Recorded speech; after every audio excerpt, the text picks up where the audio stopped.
The pointed end of the knife was closing in on my throat when my mobile phone rang. I scrambled to push the blinking green button. Frank hesitated for a moment, then brought the knife closer to my throat. Jun? Yeah, it's Kenji. I'm in Kabuki-cho with Frank. Jun is Kenji's girlfriend. I rattled this off in English in a loud voice, and Frank retracted the knife a centimeter or so. I kept talking, raising my voice even more.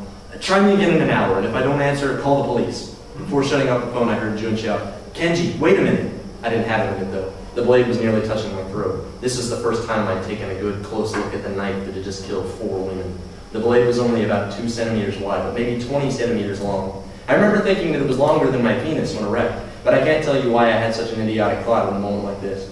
The base of the blade was engraved with the mark of some sort of fish. Maybe it was the type of knife fishermen used to clean their catch. The handle was cream-colored, like ivory, with wavy grooves on the bottom to fit your fingers.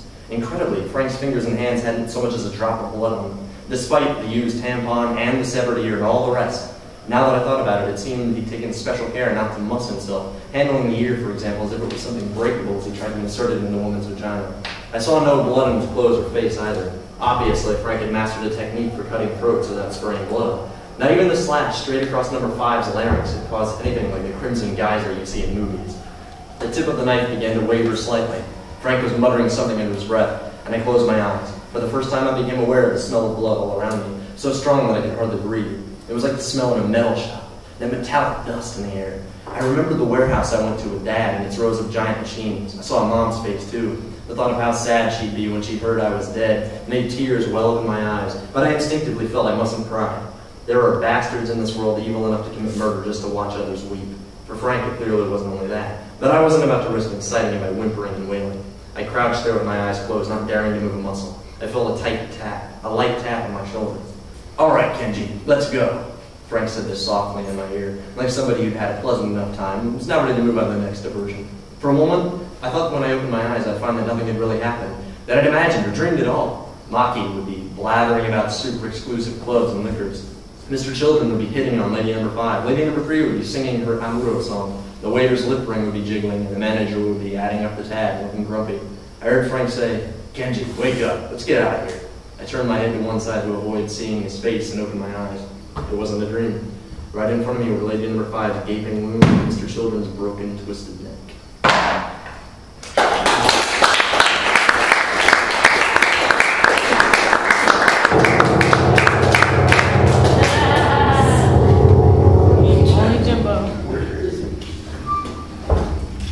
That's what coming to you. It says on the back, View's eye doesn't close even the most repulsive and fearful moment. You will find beauty and the power of life in places you never imagined.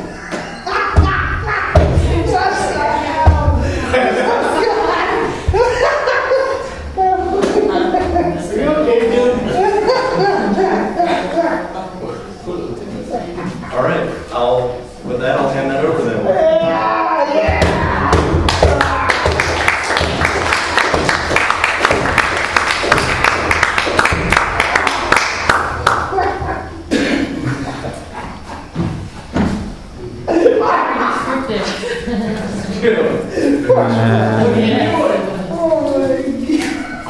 You made one too many little brown. You drew it back there.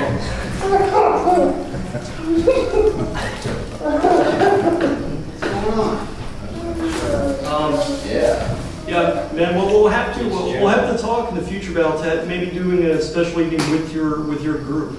If you guys are interested in that. Absolutely. But that piece reminded me of a line I wrote in a poem just this week, and the line was just, when one vagina closes, God opens another. So if you're wondering our thoughts on censorship, there they are. Perfect piece of and with that, the next person on our list is the one person that should be censored, Michael Grover. Yeah!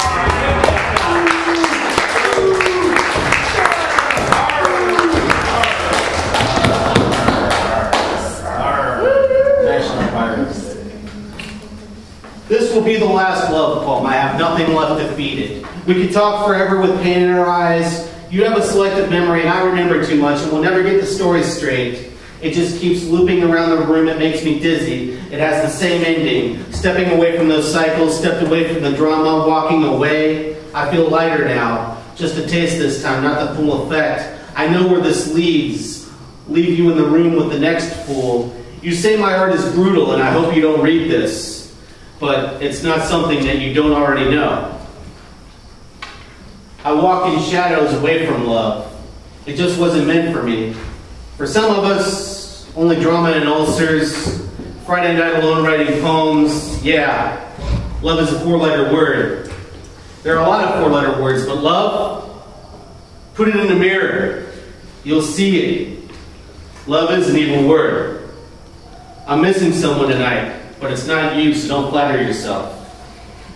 That's that.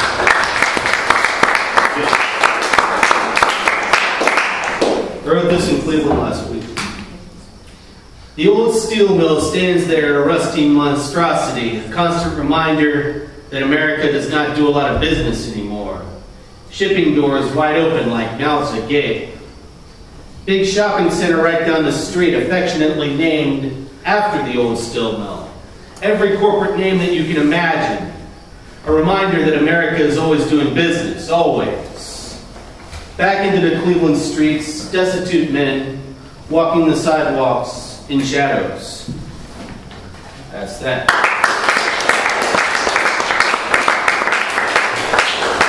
Now, I wrote this for the president because I was listening to the president's speech and he was talking about forcing every American to buy health care. So I wrote this for the president.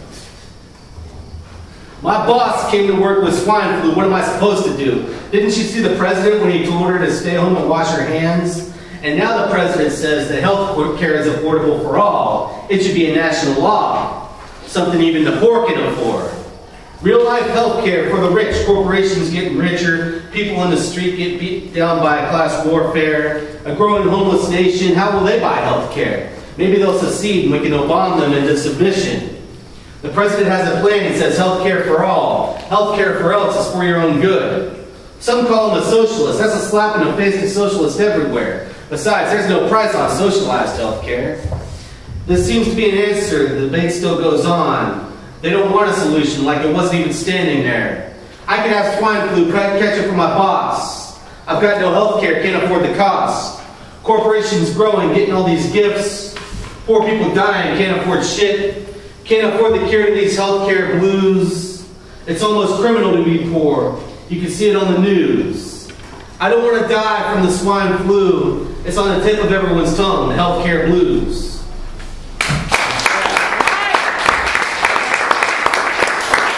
The next person on the list is MK.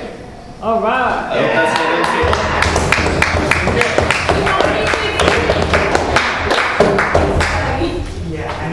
That is. Wow.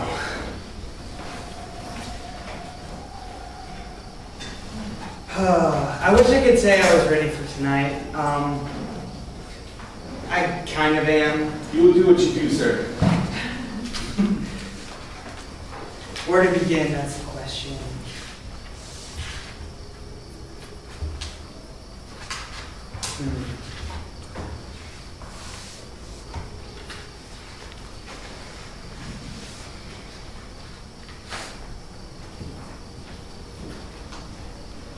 Buck Toussaint checks out. In the smoky atmosphere of my mind, he stands behind the bar, serving us. Just like he did all those years ago. Just like he did for my father. He flashes me a glance that says, last call. It's funny, I always saw the shot glasses half full. But here it's 2 o'clock, and I'm still sober. I stare back a sad look, saying, it's not us, but you that must go. And now the bar is empty. He transforms into his prison cell with a respirator or 2 up his nose.